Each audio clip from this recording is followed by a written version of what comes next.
Welcome to This Day in His Story, created by American Heritage Worldwide, a reminder that every day holds something new to learn.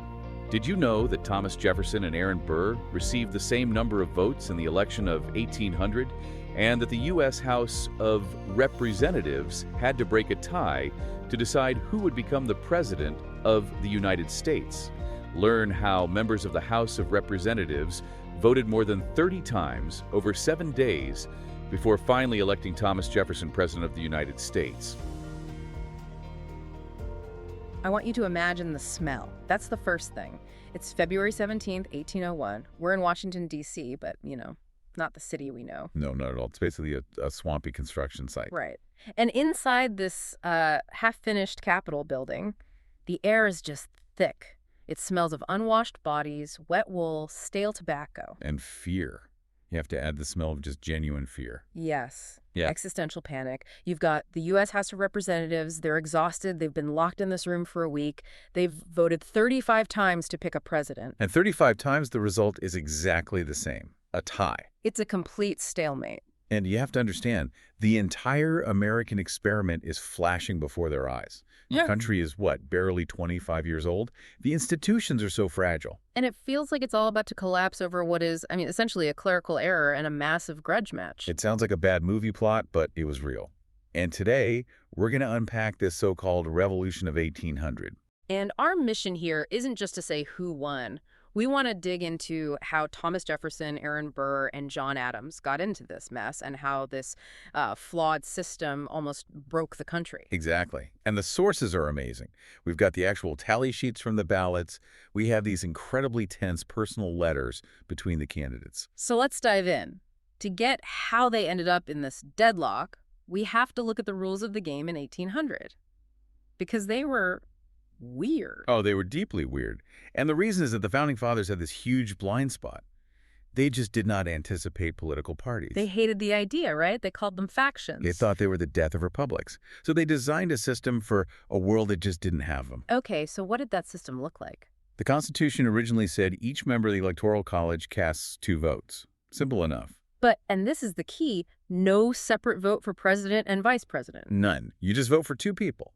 Whoever gets the most votes is president, and the runner-up is vice president. Which, in hindsight, is a terrible idea. We saw that in 1796. A total disaster. Yeah. You had John Adams as president and his arch-rival Thomas Jefferson as his vice president. Mm-hmm. They spent 4 years just undermining each other. So by 1800, everyone gets it. We have parties now, we have Federalists, and we have Republicans, and they realize they need to game this system. But need to run a ticket. So the Republicans nominate Thomas Jefferson. He's clearly their guy for president. And they nominate Aaron Burr, a very talented but slippery politician from New York, to be his VP. Right. And the plan seems simple. All your electors vote for Jefferson and then have just one of them throw away their second vote. Exactly. So Jefferson ends up with, say, 73 votes, Mm-hmm. and Burr gets 72. Jefferson's president, Burr's VP, clean. But they messed it up. They were too good. They were too disciplined. Communication back then was slow. You can't just text the elector in Georgia. So nobody throws away their vote. Not a single one. Oh. Every Republican elector casts 1 vote for Jefferson and 1 vote for Aaron Burr. And when the votes are opened. Jefferson gets 73 electoral votes. And Aaron Burr Also gets 73 electoral votes. a tie between the presidential candidate and his own running mate. And the Constitution is very clear. A tie goes to the House of Representatives. Okay, but here's where it gets so ironic. The election of 1800 was a change election. The people voted the Federalists out. It was a landslide for the Republicans. John Adams, the sitting president, came in third with 65 votes. But the House that gets to decide the winner isn't the new one that was just elected. No, because of the timing, it's the lame duck Congress. And who controlled the lame duck Congress? The Federalists, the party that just got crushed in the election. So you have a room full of Federalists who absolutely despise Thomas Jefferson, and now they get to decide if he becomes president. It is Jefferson's worst nightmare. But Yeah. for the Federalists, it's this delicious dilemma. They have to choose between 2 men they hate. Jefferson, their sworn enemy, or Aaron Burr. And we have to talk about the campaign for a second, because the mudslinging was unbelievable. Worse than today. Oh, way worse. The Federalist press called Jefferson a howling atheist. They said he'd bring the French Revolution's guillotines to America. People literally hid their Bibles because they thought he'd confiscate them. Wow. A howling atheist. That's quite a nickname. And on the other side, the Republicans called John Adams a monarchist with an ungovernable temper. But Burr was different. They saw him differently. They did. Jefferson was an ideologue. He had a philosophy they feared he would use to dismantle their entire system. But Burr, they saw him as a man without principles. Which is usually an insult, but here, they saw it as an opportunity. That's the key. Many Federalists thought, look, Jefferson is a fanatic, but Burr just wants power. If we make him president, maybe he'll owe us. Maybe he'll be our guy. So they see a chance to stick it to Jefferson by backing Burr. And Burr, he doesn't exactly say no, does he? He does not. Okay. Jefferson writes to him, sort of playing it cool, saying Burr should accept the VP spot and he'll give him greater responsibilities. Which is code for, please do not take my job. Absolutely. And Burr writes back saying he'll disclaim all competition. But then he goes silent. As the Federalists start rallying around him, he just lets it happen. He's hedging his bets. He's leaving the door wide open. So we go to the House. It's February 11th, 1801. A huge snowstorm hits D.C., which just adds to the whole miserable scene. The doors are locked. What are the rules inside? The rules made it even harder to break the deadlock. You don't vote as individuals. You vote as states. One state, one vote. Right. And there were 16 states, so you needed a majority of 9 to win. And what if a state's delegation was tied? Like 2 for Jefferson, 2 for Burr. Then that state's vote was marked as divided. It counted for nobody. A null vote. So ballot number 1, what's the tally? Jefferson gets 8 states. Burr gets 6. And 2 states, Maryland and Vermont, are divided. 1 state short. He's just 1 state away. 1 away, so they vote again. Same result. Yeah. And again, and again. All day, all night. The accounts from inside that room are just grim. Grueling. They're sleeping on the floor. There's this famous story about Joseph Nicholson, a representative from Maryland. He was critically ill with a high fever. This is the guy on the stretcher. Yes. They literally carried him through the snow, put him in a side room, and every time they called the vote, they'd wake him up and he'd whisper, Jefferson. His vote was the only thing keeping Maryland from going to Burr. The only thing. If he leaves or dies, Jefferson loses that state. It's that close. This goes on for days. 35 ballots? And outside the chamber, the country is starting to freak out. The panic was completely real. John Adams' term ended on March 4th. If there was no president by then who's in charge, no one knew. And Jefferson starts making threats. He does. He tells Adams that any attempt to defeat the presidential election will be met with resistance by force. He's talking about civil war. He's absolutely talking about civil war. The governors of Virginia and Pennsylvania were allegedly getting their militias ready to march on Washington. And Adams is just stuck in the middle. The lame duck. He hates Jefferson, but he respects the Constitution. He wouldn't help the Federalists steal the election, but he wouldn't stop them either. He just wanted it to be over. So 6 days. Total stalemate. What finally breaks it? It comes down to the weekend. The Federalists meet secretly. They realize this can't go on. If the government collapses, they lose everything too. And Jefferson starts sending out feelers, right? Yeah. Back channels. He does. He signals through a third party that he won't, fire every Federalist from government, that he'll be reasonable. He gives them an off-ramp. But someone has to be the first one to blink. Someone has to actually change their vote. Enter James A. Bayard of Delaware. He's a Federalist. And, critically, he's the only representative from Delaware. So he alone controls his state's vote. Exactly. And he despises Jefferson. But he later wrote that he feared the dissolution of the Union more than a Jefferson presidency. So, February 17th, the 36th ballot is called. Does Bayard vote for Jefferson? No. And this is the brilliant part. He couldn't bring himself to actually vote for the guy. He couldn't go home and tell his voters he'd voted for the howling atheist. So what does he do? He casts a blank ballot. He abstains. Okay, let's unpack the math here, because this is the key. How does a blank ballot help Jefferson?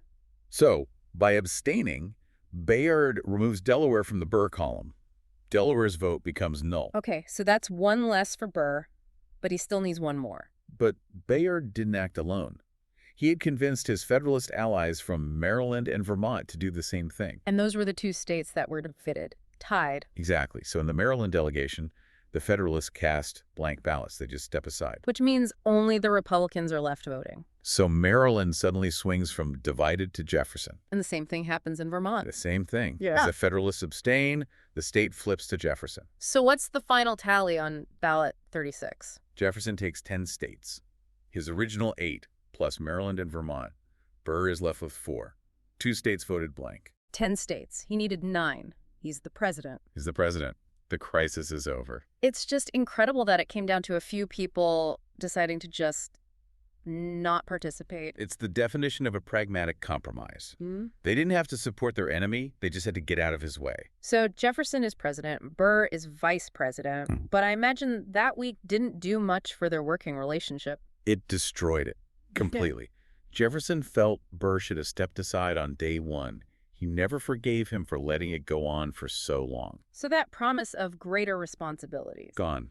Jefferson froze him out completely. Burr was a non-entity, and it sends him on this just tragic downward spiral. It's a true nosedive. He goes from being called a most promising youth by people recommending him to George Washington to, well, a fugitive. The bad blood between him and Alexander Hamilton, who had actually argued against backing Burr, just festered. And in 1804, we get the duel. And Burr kills Hamilton. Which is, generally bad for one's political career. Killing the former Secretary of the Treasury is a tough look. A very tough look. But it gets crazier. After his term as VP, he's arrested in 1807 and charged with treason. Treason against the United States. The charge was that he was trying to raise an army to invade Mexico and maybe break off the American Southwest to create his own empire. He went full Bond villain. He really did. He was acquitted, but his reputation was shot. He fled to Europe, used aliases to hide from creditors, and eventually died in a boarding house. A man who was one blank ballot away from the presidency. Such a stark contrast to Jefferson and Adams. I mean, they were bitter enemies in 1800. It's one of the great stories. For years after the election, just cold silence. But as old men, they started writing to each other again. The famous letters. Dozens of them. They reconciled. They debated philosophy, history. They sort of processed the entire founding of the country together. And the way their story ends, you couldn't make it up. A Hollywood writer would say it's too on the nose. It's truly unbelievable. They both died on the exact same day. July 4th, 1826. The 50th anniversary of the Declaration of Independence, the very document they had crafted together. Adams's last words were supposedly, "Thomas Jefferson survives." He didn't know his friend had died a few hours earlier. It's such a poetic end to that whole era. So when we look back at this whole messy, chaotic week, what's the big takeaway? Jefferson called it a revolution, not because of fighting, but because power transferred peacefully from one party to its hated rival for the first time in modern history. Even if it took 36 tries. Right. It showed the system was flawed, and they fixed it with the 12th Amendment right after this.